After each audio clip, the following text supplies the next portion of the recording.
I had angered the president of a client company and was demoted.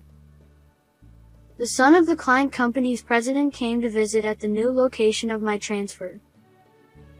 When the business meeting ended smoothly and all the branch employees went to see him off, he saw one of the plump female employees among them and laughed loudly.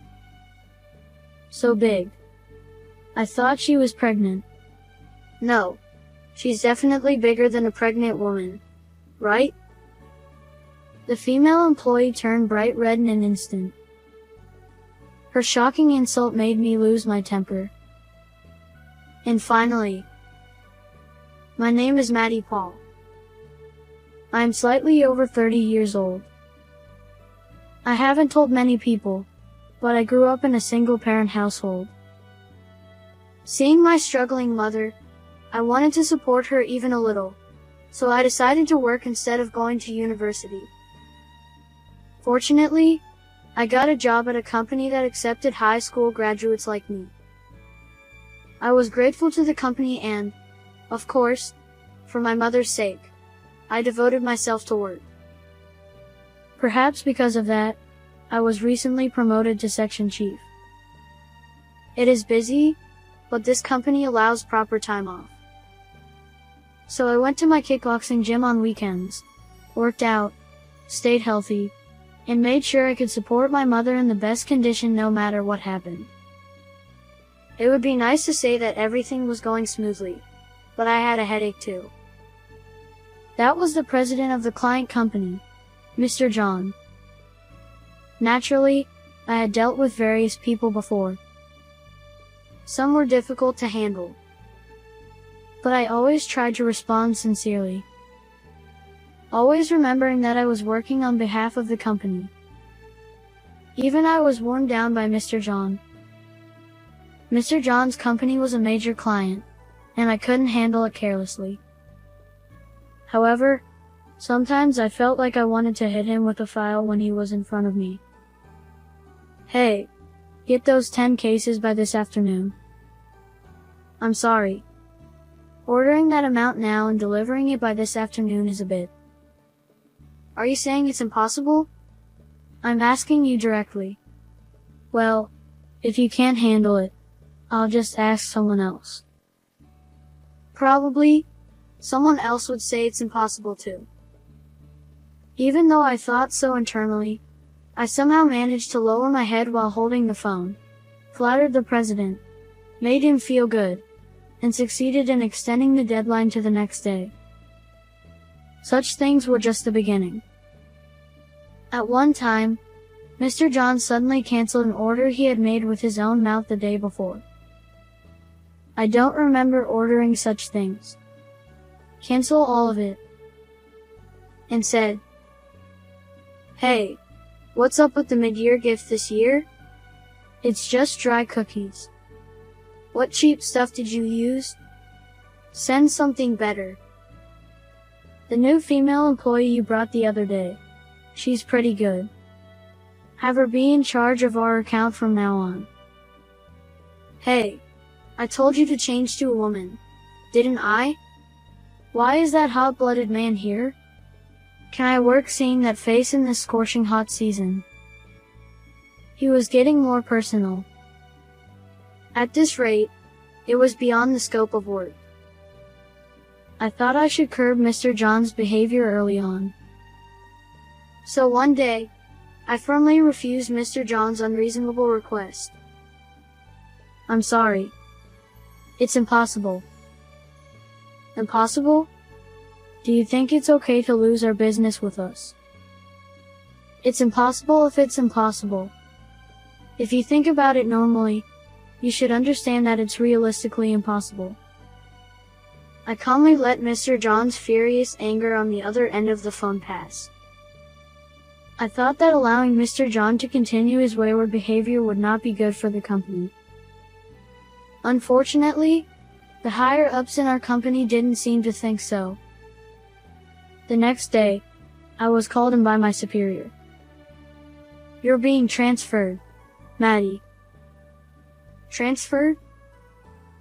Mr. John is furious. That company is a major client for us.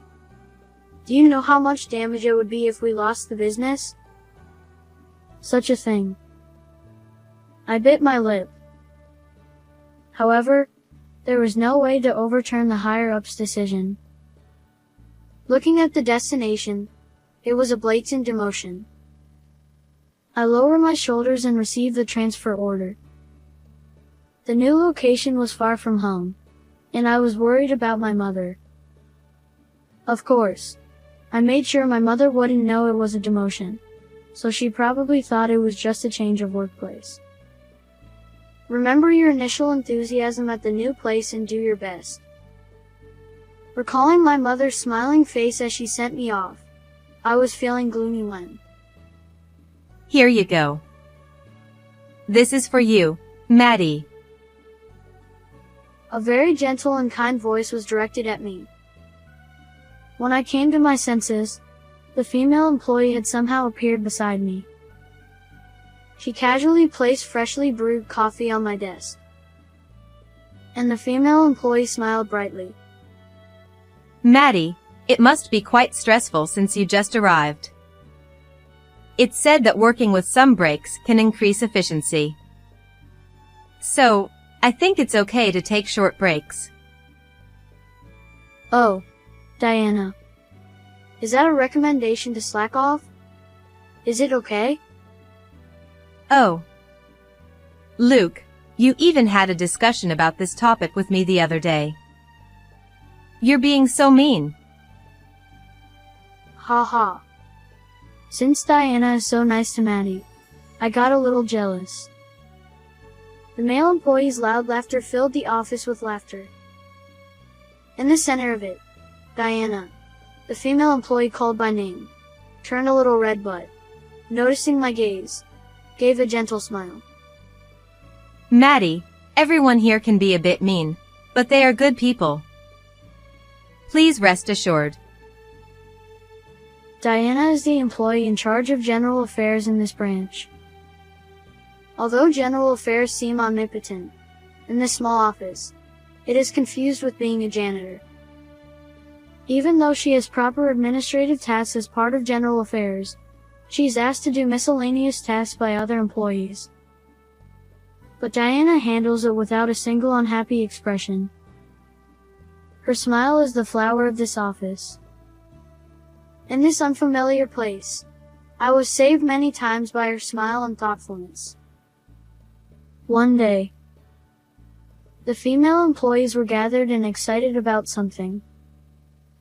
Hey, are you definitely wearing a dress? I'm going with ultramarine. I'll wear ultramarine. I'm going with pink. Wow, being so bold at that age. I'm thinking of white and yellow. What about Diana? Well,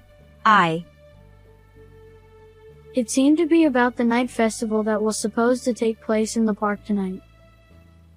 Diana, who is liked by the female employees, always participates in female talks, but she seemed unusually down today.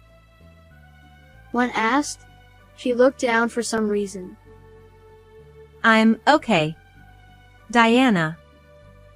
Are you not coming again this year? It's fine, really. Don't worry about it. That's right.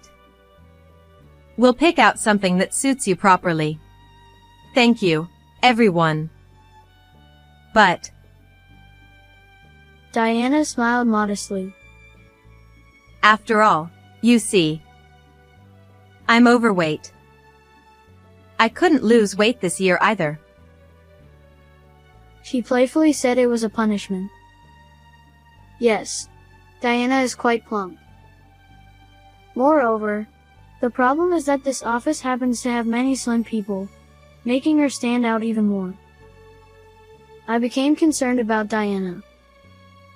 It's a well-known fact that Diana is very conscious of her body shape, and although she is usually bright and positive, she seems strangely embarrassed about that topic, which always bothered me.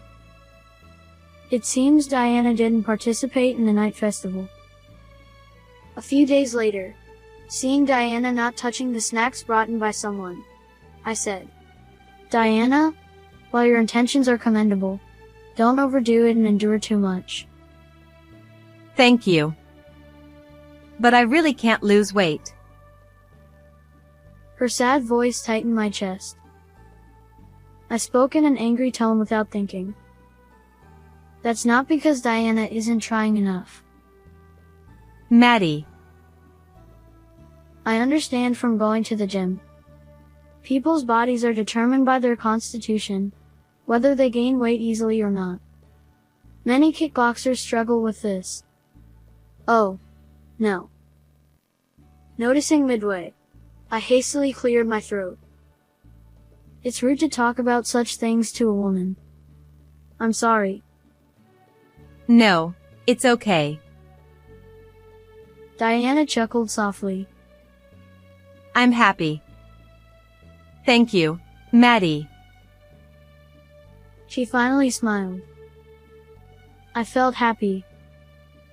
It goes without saying now, but I think I was already drawn to Diana. However, Diana is strictly an employee of this branch. Worrying about my mother and wanting to return to the head office made things complicated for me. By the way, there is no kickboxing gym around this branch. I had to practice on my own, but it felt unsatisfactory. But still, seeing Diana's smile made me feel that things will work out somehow, and it was strangely reassuring. So, I began to think that the demotion wasn't so bad after all. Eventually, when I started working harder than when I was at the head office. Mr. John's son is coming. He's coming here? Yes. It seems he's going to set up a branch here as well.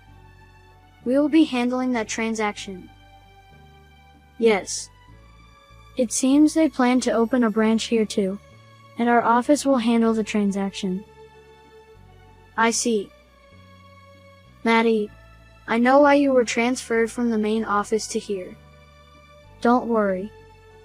I'll make sure you're not assigned to this task. Oh, no. I'm sorry for the trouble.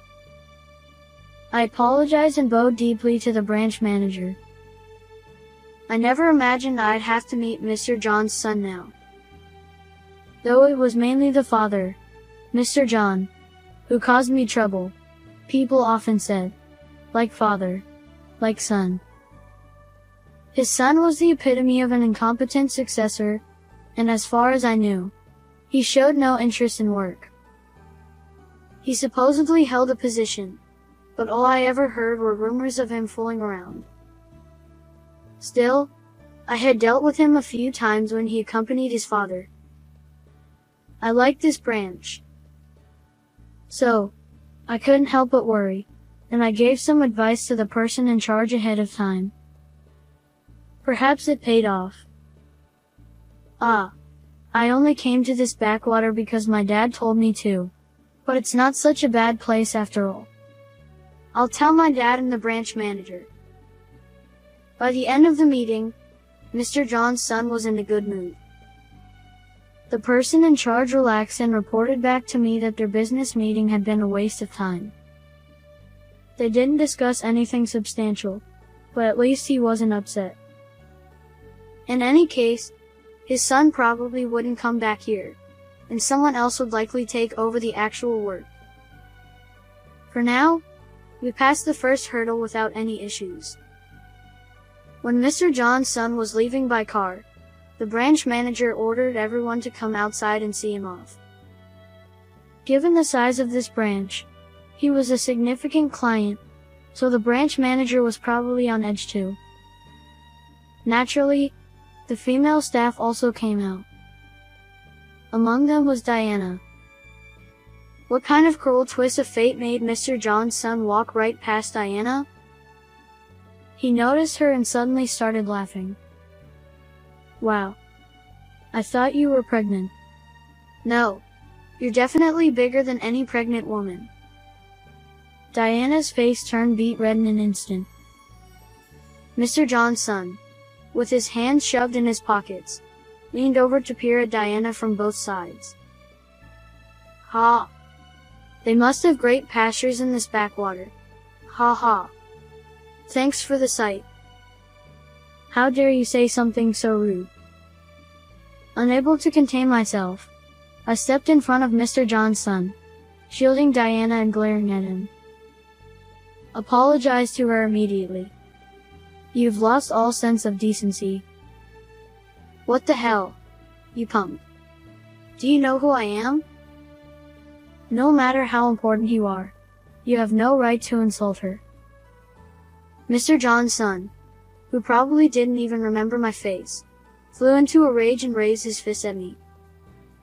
But I wasn't afraid of an amateur's punch. I quickly dodged, pushing Diana and the nearby staff away from him. Perhaps due to his lack of exercise, Mr. John's son lost his balance and fell face first onto the ground. A moment of silence passed. Are you alright?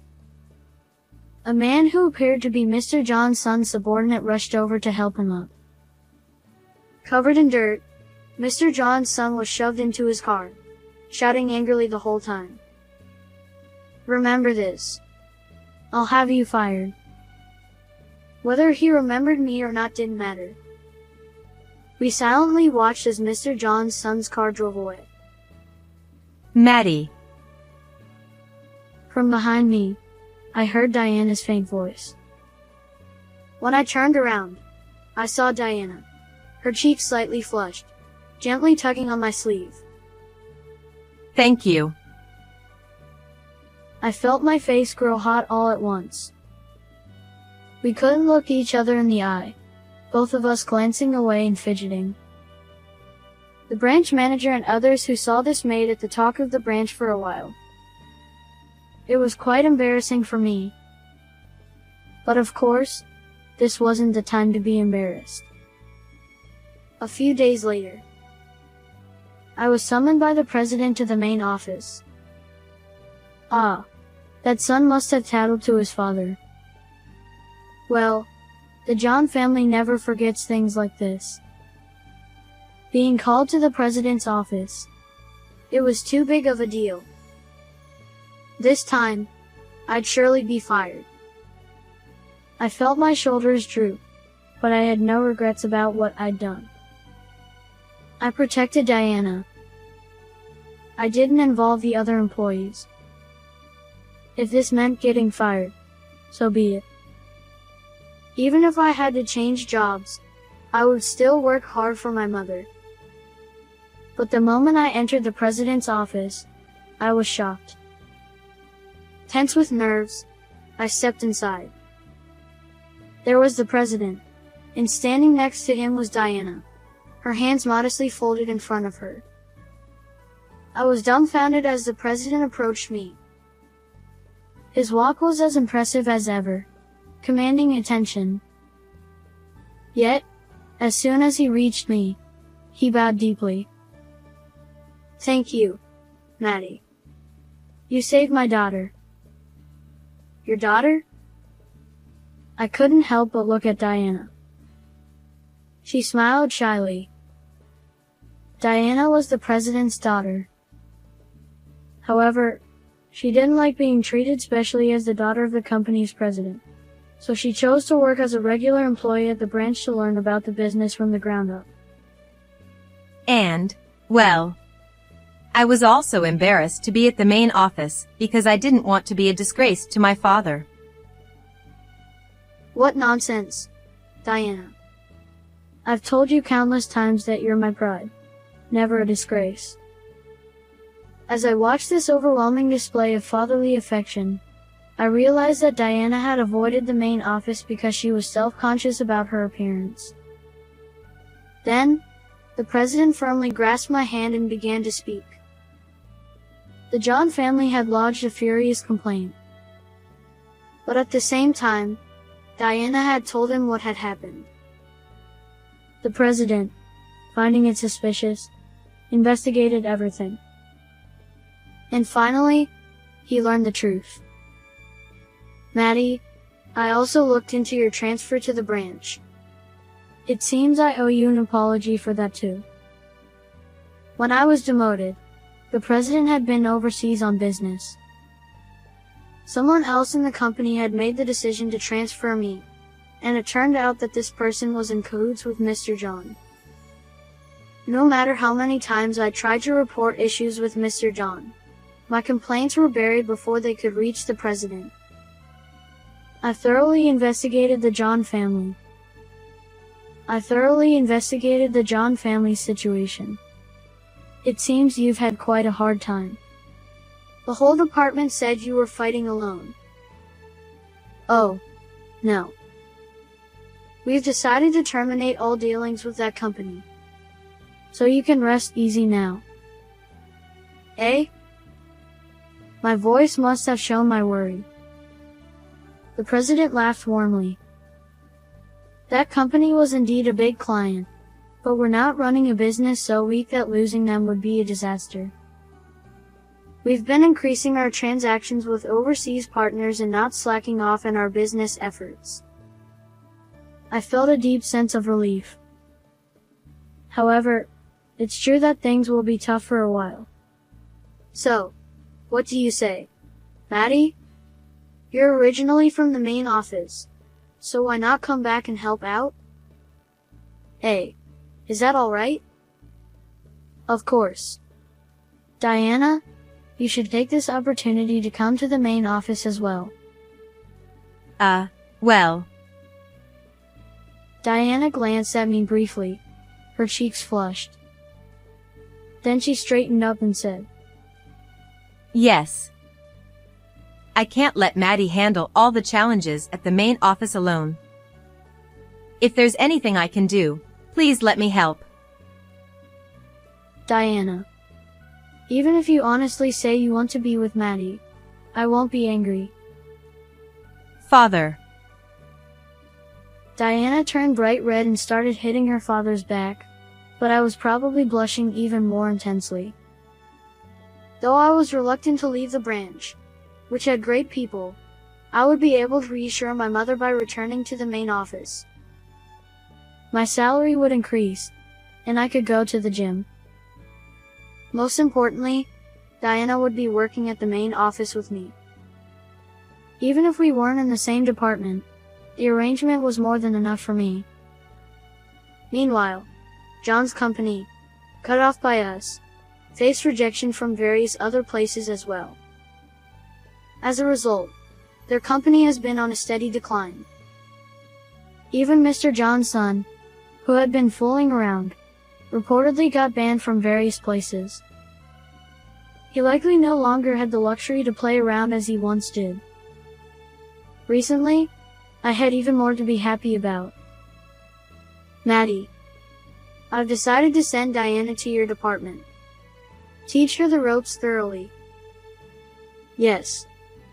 Leave it to me. Thank you. Diana bowed solemnly. As she was technically my junior in the company, she often took a formal attitude around me. But that wasn't enough for me. After the president left, I mustered the courage to ask Diana. I got movie tickets. Would you like to go together? Diana blushed a little. Yes. I'll do my best to wear my new dress. You'll definitely look great, so don't worry. Stop it. You haven't even seen it yet. Still, Diana smiled happily. Her smile was what rescued me from the hardship of my demotion. Now it was my turn to protect her from the difficulties of working at the main office. Next time, I want to see you doing kickboxing. Sure. If you stop using honorifics with me. We chatted like that, smiling at each other. As for what happened next, I'll leave that to your imagination. How did you like this story? Please don't forget to subscribe to the channel. See you in the next video.